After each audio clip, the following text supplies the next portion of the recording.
Так, сейчас я покажу. Телеграм тоже я снимаю. Телеграм, тикток, короче. Ну, это надо сидеть, слушать, короче, и на каждое его какие-то высказывания надо отдельный эфир делать.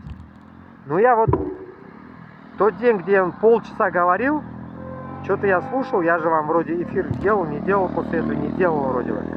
Тоже что-то было у него, разговор. Но не могу найти его сейчас, резко не найдешь. Ну вот, допустим, вот, экономика независимого Казахстана. Урок и урок башкирам. Ну, давайте уж просто послушаем так, для фона, что он говорит там. Ассаламу алейкум, хурматли милләттәштәр, алмалы дуслар. Здравствуйте, уважаемые подписчики моего канала. Сегодня у нас 5900 человек посмотрело. Гость. Вообще мало. У нас гость из Казахстана, зовут его Ильдар. Он является специалистом в области промышленности Казахстана. Правильно? Ассаламу алейкум, Ильдар. Можно так сказать, я работал... Алейкум салам, извиняюсь. Поздравляю вас с праздником Рамазан. Наступающий Наурыз тоже. Пусть Новый год принесет нам много радости, особенно башкирскому народу, братскому нашему, ближайшему. Давайте, послушаем, прикольнемся.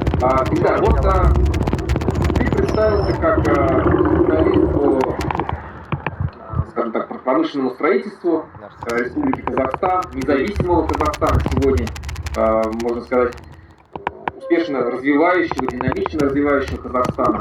И нам, башкирам, всегда интересна вообще судьба Казахстана, судьба нашего братского казахского народа, потому что мы смотрим со стороны, наблюдаем белые зависть, как развивается наш братский народ, как он придал получить независимость. И сегодня мы, находясь ну, скажем так, в качестве колонии, да, России, сегодняшнего не может так развиваться, как развивается Казахстан, и политическая деятельность, экономическая деятельность независимая.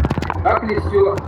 Ну, со стороны видно, что вот я сам был в Казахстане, я действительно там, ну, порадовался, да, как видел, меня впечатлило.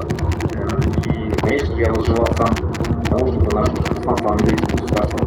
Вот, но многие говорят, есть скептики, которые говорят, что не все хорошо, что мы там также зависим от России, что вот у нас какие-то проблемы. Вот объективно. Давайте, пожалуйста, разберемся. Так ли все действительно хорошо или действительно много что плохо?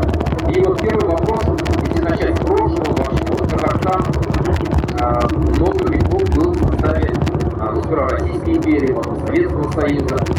И часто русские говорят, говорят, что вот мы вам все построили, мы вам все дали.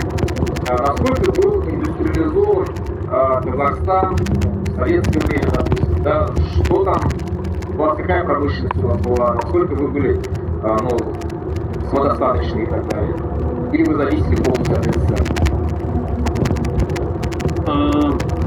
Спасибо за вопрос. Казахстан традиционно был кочевой народ, казахи, до присоединения к Российской империи. Потом после присоединения уже началось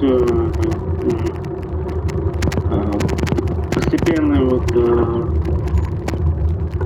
переводить вообще Казахстан, народ Казахстана в оседлый образ жизни. Сначала сами русские вели такую жизнь, но потом уже в 20-30-х годах 20 века уже началось полномасштабная насильная оседлость, да, то есть проводили вот эту коллективизацию пресловутую. Сегодня, если, допустим, сравнить тоже наших тоже недалеких соседей, братьев монголов, например, да, они тоже жили кочевым образом жизни и без проблем в 21 веке у них индустриализация идет посредством прямых иностранных инвестиций, там, совместных предприятий, и никаких проблем нет. И как бы здесь, да, вот это вот постоянно нажимают на нас, что якобы, что они все построили.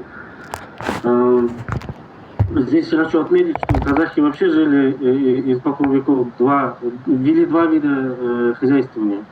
Южные регионы И потом, я так называю, в казахской степи примерно 10-15% это оазисы, да, где можно Вот этого острова в тот раз не вести было. земледелие.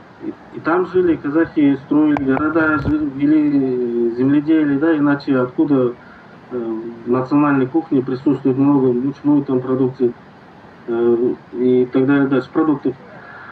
И поэтому казахи всегда вели два вида хозяйствования. Я с той стороны никогда не ездил.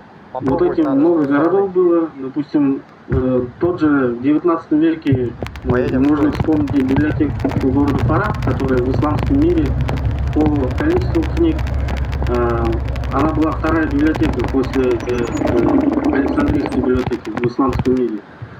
Они разграбили, Суши Старган. что не могли разграбить, то есть дотла, да, имперские Тишина такая.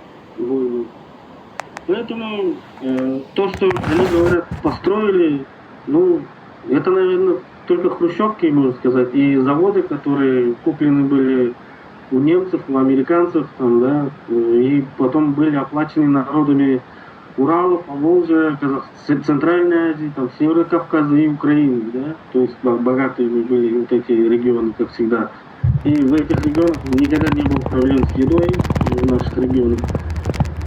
И вот эти народы оплатили голодом, лишениями и так далее дальше, там, имуществами.